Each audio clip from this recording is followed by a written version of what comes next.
তোমার বাংলাদেশে নাকি প্রতি বছরে 50,000 60,000 কোটি টাকার মতো মানি লন্ডারিং হয়। মানে বাইরের দেশে টাকা পাচার হয়ে যাচ্ছে। তো আচ্ছা, তুমি একটু দেখি বলতো সংক্ষেপে, এই যে টাকাগুলো পাচার হচ্ছে এগুলো আসলে কিভাবে পাচার হয়, মানি লন্ডারিংটা কিভাবে হচ্ছে? আসলে টাকা তো অনেক আগে থেকেই পাচার হয়ে আসতেছে বা মানি লন্ডারিং অনেক আগে থেকেই হয়।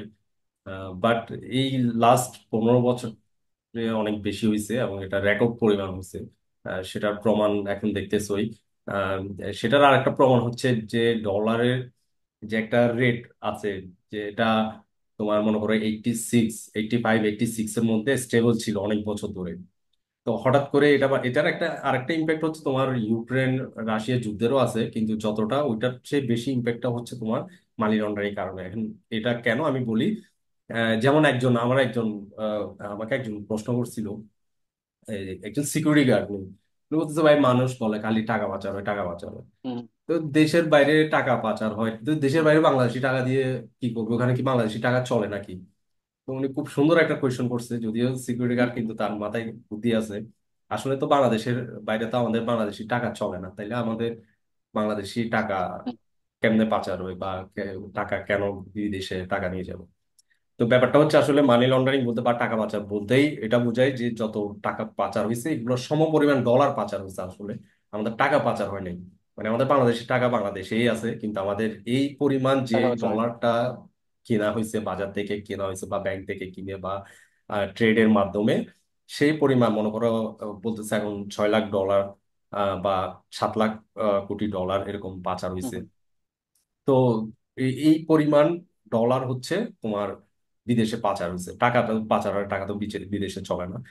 তো এটা হওয়াতে এখন আসলে ইম্প্যাক্ট গুলা কি কি হয়, তো ইম্প্যাক্ট গুলা হচ্ছে তোমার প্রথমত যেটা বললাম, তোমার ডলারের রিজার্ভ থেকে অনেক ডলার কি হয়েছে আমাদের শর্টেজ হয়ে গেছে। যেহেতু ওই ওই টাকাগুলো ডলার গুলো যদি শর্টেজ হয়ে গেছে। পাচার না হইতো, সেগুলো কোথায় থাকতো? সেগুলো আমাদের রিজার্ভে থাকতো বা আমাদের এখানে ইনভেস্ট হইতো ভিসার মধ্যে দেশের মধ্যে। থাকতো। তো হইলে তখন আমাদের অর্থনীতিটা এতটা খারাপ হইতো না। এবং ডলার তো আসলে একটা প্রোডাক্ট আমাদের জন্য, ডলার একটা প্রোডাক্ট। এর বাজার মূল্য আছে, তুমি এটাকে কি হয় বাজারে কেনা বেচা হয়। তো এটার যখন সাপ্লাই ডিমান্ডের উপর ইম্প্যাক্ট পড়ে তখন কি হয়, বাজার দরটা ওঠানামা করে। তাহলে ডেফিনেটলি তোমার যখন অনেক টাকার বা অনেক ডলার পাচার হয়ে গেছে, তখন কি হয়েছে আমাদের একটা ডলারের শর্টেজ পড়ছে। শর্টেজ পড়ার কারণে ডলারের আমাদের শর্টেজ পড়ে ডলারের গেছে। ডলারের বিশেষ করে এলসিও করতে পারে না, কয়েক বছর ধরে এলসি করতে অনেক সমস্যা হচ্ছে।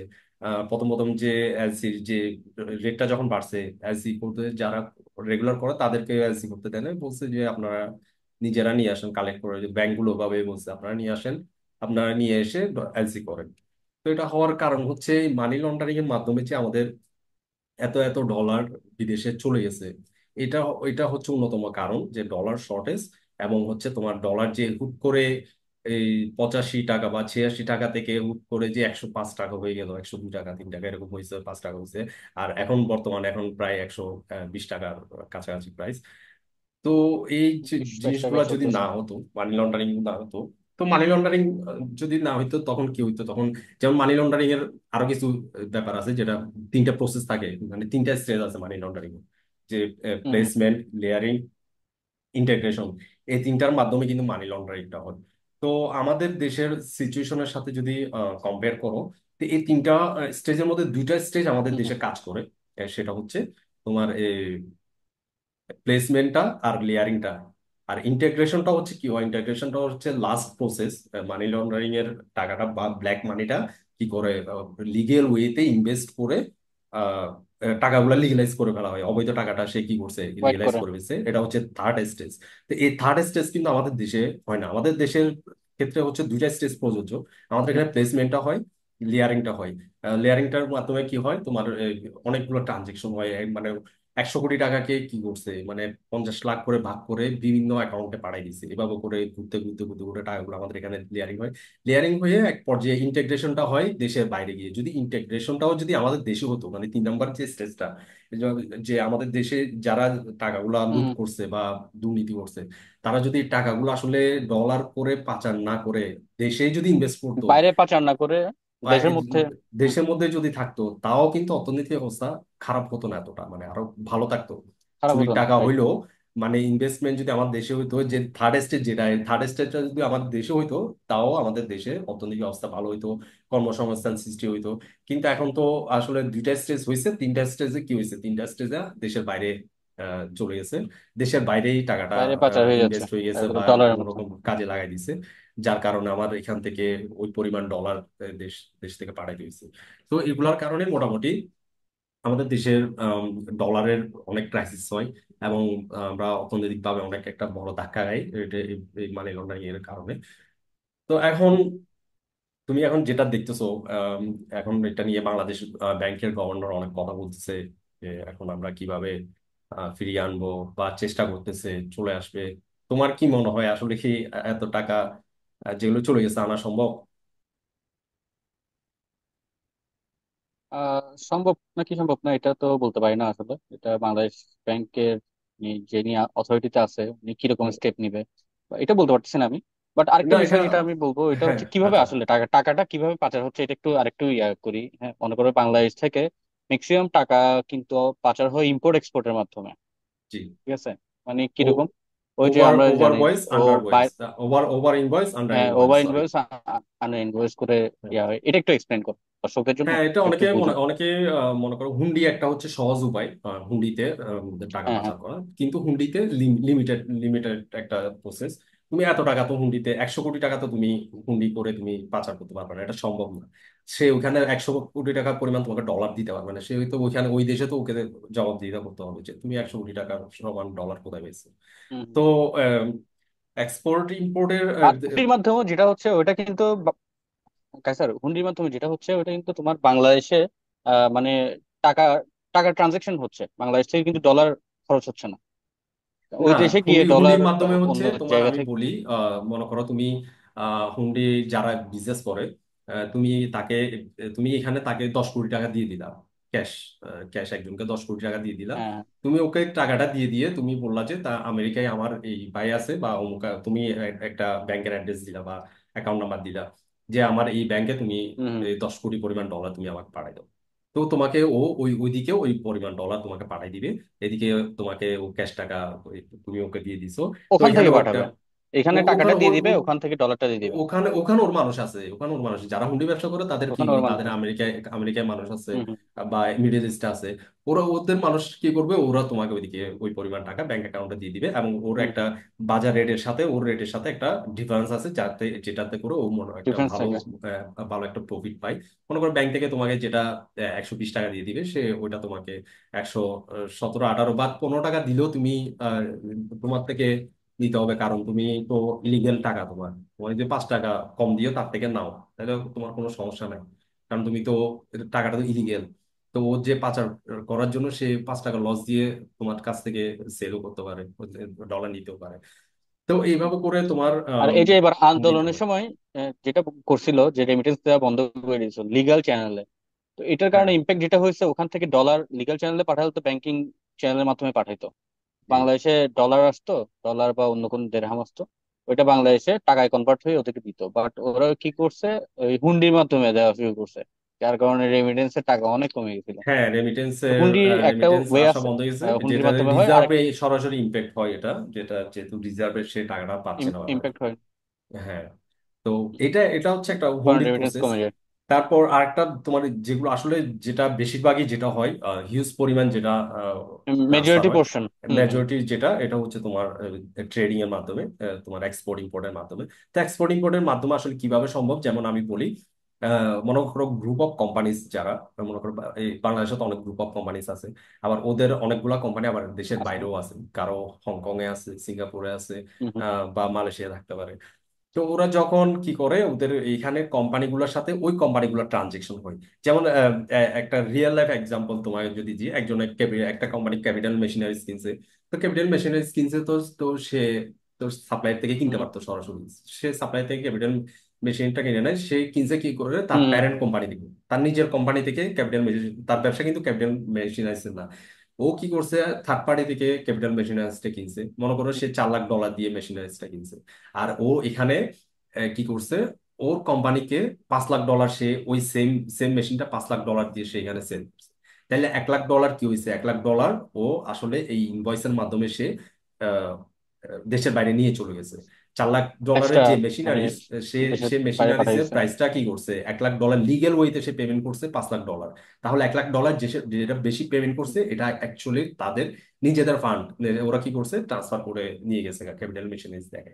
এটাও করছে তোমার ওভার ইনভয়েসের মাধ্যমে, মানে ইম্পোর্ট যেহেতু করছে 4 লাখ ডলারের ওভার ইনভয়েসটাকে ইনভেস্টের সে কি মাধ্যমে। করছে 5 লাখ ডলার করছে, তাইলে 1 লাখ টাকা বেশি ইনভয়েস করছে সে, সেই ইনভয়েস করে ওভার ইনভয়েস করে সে টাকাটা 1 লাখ ডলার দেশের বাইরে পার করে দিচ্ছে। আর একটা আন্ডার ইনভয়েস যেটা হয়, আন্ডার ইনভয়েস যদি সেম ভাবে যদি এক্সপোর্ট হয়, সেক্ষেত্রে সে আন্ডার ইনভয়েস করে দেয়। আন্ডার ইনভয়েস করে কিভাবে, যে 5 লাখ টাকার সে একটা এক্সপোর্ট করলো, সে করলো কি, সে 4 লাখ, ওই 5 লাখ টাকার সেম অ্যামাউন্টটা সে 4 লাখ করে ইনভয়েস করাইছে তার বায়ারকে দিয়ে। তো সে ওই 4 লাখ টাকা ওর ট্রানজাকশনের মাধ্যমে 5 লাখ টাকার পণ্য পাঠিয়ে দিছে। বাকি 1 লাখ ডলার সে কি করবে, সরি টাকা না ডলার হবে, তো বাকি 1 লাখ ডলারটা সে বিদেশে রিসিভ করবে। তার ট্রানজাকশন কিন্তু 5 লাখ ডলার ঠিকই, কিন্তু সে ডকুমেন্টারি দেখাবে তোমার 4 লাখ ডলারের ট্রানজাকশন। বাকি 1 লাখ ডলার কি করবে, সে ওখানে ক্যাশ রিসিভ করবে যে দেশে পাঠাইছে ওই দেশ থেকে, বা অন্য দেশে তার যদি কনসার্ন থাকে ওখান থেকে সে রিসিভ করবে। যেটার কোনো ট্যাক্স দিতে হবে না, কিছু দিতে হবে না, 1 লাখ ডলার এমনিতেই তোমার চলে গেছে, লিগেল ওয়েতে গেছে কিন্তু, আসলে কিন্তু ইলিগেল। তো এই মেকানিজম গুলার মাধ্যমে আসলে এভাবে টাকাগুলো পাচার হয়। আর তুমি দেখছো এখন লাস্ট অনেক টাকা পাচার হয়ে যাচ্ছে। গভর্নমেন্টের ইয়াতে ম্যাক্সিমামই ব্যবসায়ী ছিল, তো তাদের জন্য আসলে টাকা পাচার করাটা খুব ইজি ছিল। আর তুমি দেখবা যে ম্যাক্সিমাম ওখানে গার্মেন্টস ইজি ছিল। ব্যবসায়ী ছিল। তো গার্মেন্টস ব্যবসার জন্য আরো আরো ইজি এটা, যে টাকা আসলে মানি লন্ডারিং করাটা আরো ইজি হয় যাদের গার্মেন্টস ব্যবসাটা আছে। তো ওইদের জন্য যেহেতু এক্সপোর্ট ইম্পোর্ট হয়, বন্ড ওভার ইনভয়েস, ইম্পোর্ট হয়, আন্ডার ইনভয়েস আন্ডার করে খুব ইনভয়েসের ইজিলি মাধ্যমে করতে ওরা খুব পারতেছে। ইজিলি করতে পারে এটা। আর অনেক কোম্পানি তো শেল কোম্পানি খুলে রাখে বিদেশে, যেগুলোর মাধ্যমে করে। আর সার্ভিস সার্ভিস কিনেও কিন্তু অনেক টাকা পাচার হয়ে যাচ্ছে। হ্যাঁ, সার্ভিসের মনে করো মাধ্যমে হয়। সার্ভিসে তো কোনো তুমি রেট ফিক্স করতে পারবে না। হ্যাঁ, একটা সার্ভিস দিতে তোমার 50,000 ডলার খরচ হলে সে যদি 2 লাখ ডলার বিল করে দেয়, করে দেয়। এটা তো হ্যাঁ, কোনো ওই ইয়া যে নেই। আমাদের তো বেশিরভাগ বড় বড় মেগা প্রজেক্ট যেগুলা, এগুলাতে তো তোমার কনসালটেন্সি সার্ভিস গুলা বেশিরভাগই দেশের বাইরে থেকে নেওয়া হয়েছে। এবং এর অনেক মধ্যে টাকা যদি নেই, অনেক এর টাকা নেই। মধ্যে যদি ঘুষের লেনদেন হয়, বা মানে ওর ওর টাকা, ওর বিলের মধ্যে আরেকজনের টাকা ঢুকিয়ে দিতে পারে, সেটা ধরার আসলে কোনো ওয়ে নাই আসলে বের করার। কোনো ওয়ে নেই। ওই আছে, মানে তো ফরেনসিক অ্যাকাউন্টিং এইসব করতে ওর হবে, মধ্যে তখন যে প্রফেশনাল অ্যাকাউন্টেন্টদেরকে নিয়োগ দিতে হবে এগুলো ধরার জন্য, ফরেনসিক অ্যাকাউন্টিং করাইতে আর হবে। এমনি ট্রান্সফার প্রাইসিং অডিট তো হয়ে থাকে। ট্রান্সফার প্রাইসিং অডিট হয়ে থাকে তোমার অ্যাফিলিয়েটেড কোম্পানিগুলোর ক্ষেত্রে আর কি। তো ওই থাকে তাও, এর ওইটাও মধ্যেও এত এর মধ্যেও করে ফেলে এফেক্টিভ আসলে হচ্ছে না সবকিছুতে আসলে, এর মধ্যেও সব করে ফেলতেছে। করে ফেলতেছে। তো ট্রান্সফার প্রাইসিং গুলাও করে, বিশেষ করে রিলেটেড পার্টির যে ট্রানজেকশন ওদেরকে নিয়েই করে। এবং রিলেটেড রিলেটেড পার্টি পার্টির ট্রানজাকশন গুলো। রিলেটেড পার্টির মাধ্যমেই কিন্তু বেশিরভাগ তোমার টাকা পাচার হয়ে থাকে। তো হ্যাঁ, সেক্ষেত্রে এই এখন, টাকাগুলো পাচার হয়ে থাকে। হ্যাঁ, এটা এটা এটা আসলে ইয়া করা সম্ভব। বাংলাদেশ ব্যাংকের যে ইয়া আছে তোমার, বাংলাদেশ ব্যাংক ফাইন্যান্স ইউনিট, যেটা ফাইন্যান্স ইন্টেলিজেন্ট ইউনিট যেটা আছে, ওরা যদি কঠোরভাবে, বা ওখানে যদি তোমার কোয়ালিফাইড হম হম। লোকজন দেওয়া হয়, যে প্রফেশনাল অ্যাকাউন্টেন্টদেরকে দেওয়া হয় যারা ফেলোশিপ ডিগ্রি হোল্ড করে, আমি মনে করি ওরা অনেক স্ট্রংলি এটা স্টপ করতে পারবে। হ্যাঁ, তুমি যেটা বলছিলা, মানি লন্ডারিং এর যে ব্যাপারটা, টাকা কি আসলে আনা হম। সম্ভব কিনা, যে টাকাগুলা দেশের বাইরে চলে গেছে, সম্ভব কিনা। আহ, এটা কি আসলে সম্ভব কিনা। তো আসলে ব্যাপারটা হচ্ছে তোমার এটা, মানে শুনতে যতটা সহজ, এটা এতটা সহজ না। আহ, আহ, টাকা পাচার হওয়া, টাকা ফেরত আনা, এটা খুবই কঠিন। কঠিন বলতে কেন কঠিন বলতেছি, তুমি এটা মানে খুবই টাফ। আমাদের দেশের মাধ্যমেই যদি তুমি তুমি আমাদের দেশকেই যদি এক্সাম্পল ধরো, শুধু বাংলাদেশকে এক্সাম্পল ধরো, যে কে কোথায় কোন দেশে টাকা নিয়ে গেছে, কি হম হম। করছে, এটা ধরার দরকার নাই। বাংলাদেশকে তুমি এক্সাম্পল ধরো, বাংলাদেশে কি হয়, বাংলাদেশে তো আমাদের এখানে এফডিআই আছে। হম। এফডিআই মানে ফরেন ডিরেক্ট ইনভেস্টমেন্ট, যেটা তো এফডিআই তে আমাদের তো অনেক টাকা কি হয়, যারা ফরেন ইনভেস্টর আছে তারা এখানে ইনভেস্ট করে কি করে ক্যাপিটাল হম। মেশিনারিজ আনে, তারপরে ফ্যাক্টরি করে, ফ্যাক্টরিতে ইনভেস্ট করে। তো ফ্যাক্টরি ইনভেস্ট করার কারণে কি হয়, আমাদের এখানে একটা ফ্যাক্টরিতে দেখা যায় 5,000 10,000 এরকম মানুষের কর্মসংস্থান সৃষ্টি হয়। তো বাংলাদেশ ব্যাংকের মাধ্যমে টাকাটা আসে হম। তোমার বিডার অ্যাপ্রুভাল নিয়ে, মানে বাংলাদেশ ইনভেস্টমেন্ট যেটা হম। কর্পোরেশন আছে ওটার আন্ডারে টাকাটা আসে, এসে আমাদের দেশে ইনভেস্ট হয়। তো এক্ষেত্রে ও টাকাটা ইনভেস্টরে টাকাটা কোত্থেকে আনতেছে, এটা কিন্তু এত প্রায়োরিটি দেয় না যে ও কোত্থেকে টাকাটা আনতেছে, ও টাকাটা কি লিগেল নাকি ইলিগেল। এটা কিন্তু এতটা মানে হুম। প্রেশার দিয়ে বা এত কোয়েশ্চেন করবে না, কারণ আমাদের দেশের ভালোর জন্যই আসতেছে টাকাটা, ইনভেস্টমেন্ট ইনভেস্ট হচ্ছে। বাড়তেছে দেশের। হ্যাঁ। ফ্যাক্টরি কোশ্চেন ফ্যাক্টরি করার তো হচ্ছে, কথা না। একটা ফ্যাক্টরি হইলে 10,000 মানুষের কি হবে, কর্মসংস্থান সৃষ্টি হবে। তো কর্মসংস্থান হচ্ছে। সেক্ষেত্রে গভর্নমেন্ট কি করবে, দেশে গভর্নমেন্টকে ওকে তো এত এত প্যারা দিবে না যে কোথেকে টাকা জবাবদিহিতা আনছো করতে না হবে আনছো। না, এত প্যারা দিবেন। সেম এক্স্যাক্টলি যদি তুমি এখন এদের ক্ষেত্রেও কথাটা চিন্তা করো, একইভাবে এটাই হচ্ছে যে এখানে যারা টাকাগুলো হুম পাচার হুম। করছে তারা যদি, তারা ম্যাক্সিমামে ওখানে কি করছে, ইনভেস্ট করছে কোনো ব্যবসায়ীতে, কেউ কোথাও না হোটেল কোথাও কিনছে, ইনভেস্ট করছে, অ্যাসেট কিনছে। কেউ হোটেল কিনছে, না হয় ল্যান্ড কিনছে, অথবা বেশিরভাগ তোমার অ্যাপার্টমেন্ট কিনছে ওখানে দেশের বিভিন্ন দেশে। তো এই টাকা তো ওদের দেশে ইনভেস্ট হয়ে গেছে, ওদের দেশের কি হয়েছে, অর্থনীতির জন্য ভালো হয়েছে, ইকোনমিকের জন্য ভালো হয়েছে অনেক, আমাদের জন্য খারাপ হয়েছে, ওর জন্য তো ভালো হয়েছে ওই হুম। দেশের জন্য। তো ওই দেশে তো ওরকম ল থাকলেও, যে এটা যদি আনা সম্ভব হয় গভর্নমেন্ট টু গভর্নমেন্ট রিলেশনের মাধ্যমে হইতে পারে, কিন্তু এরকম গভর্নমেন্টের হুম। কি ওর কি ওর অ্যাসেট গুলো সেল করে কি করবে, টাকাগুলো এখানে পাঠাবে, তো এই কাজটা ওই দেশের গভর্নমেন্টকেই করতে হবে। তো ওই দেশের গভর্নমেন্ট কি আসলে কি বাংলাদেশের হয়ে এত এই এই কাজটা কি আসলে করবে কিনা, আমার মনে হয় না এরকম করবে। এগুলোই তো আসলে মানে তো অনেক এটা টাফ। অনেক ডিফিকাল্ট আসলে, টাকা যেগুলো চলে গেছে, ইনভেস্ট হয়ে গেছে, এটা দেশে আনা এতটা সহজ না, এটা খুবই ডিফিকাল্ট। রেয়ার কেস এরকম যদি এফবিআই দিয়ে ইন্টারপোল দিয়ে মামলা টামলা করে তারপর করতে পারে, এবং অনেক অনেক হ্যাসেল হবে, আর এগুলো অনেক হুম। টাইমের ব্যাপার, এত সহজে এটা সম্ভব না আর কি। টাইমের ব্যাপার, এত সহজ না আসলে। এটাই হচ্ছে রিয়ালিটি তো আসলে। দেখা যাক মানুষ কি হয়। মানুষ মনে করতেছে যে টাকা নিয়ে আসবে, ও ফোন দিবে, এই সরকার ওই টাকা সরকারকে নিয়ে ফোন আসবে, দিবে, হ্যাঁ। টাকা এখানে পাঠিয়ে দিবে, ব্যাপারটা এরকম না, টাকাটা ইনভেস্ট হয়ে গেছে পাঠাই ওটা দিবে। যে টাকাটা তো ওইখানে সেটাই। যে ব্যাংকে ফেলে রাখছে তা না, ওই টাকাটা তো ওখানে ইনভেস্ট হয়ে গেছে। কেউ একজন 5 স্টার হোটেল কিনে রাইট ফেলছে রাইট। ওখানে, তো ওই এখন ওই টাকাটা তুমি আনতে যাও, ওই 5 স্টার হোটেলকে কি করতে হবে, সেল করতে হবে। সেল করে ওই সেলের টাকা যেটা আসবে, ওই সেলের সেল করতে প্রসিডটা হবে। কি করতে হবে, বাংলাদেশে পাঠাতে হবে। তো এটা তো গভর্নমেন্টের ভয়েস হইতে হবে, তো গভর্নমেন্ট যদি ওই দেশের গভর্নমেন্ট যদি না করে, তো এই দেশের গভর্নমেন্ট তো আর বসে এখানে বসে ওখানে এই কাজ করতে পারবে না, এটা তো অসম্ভব।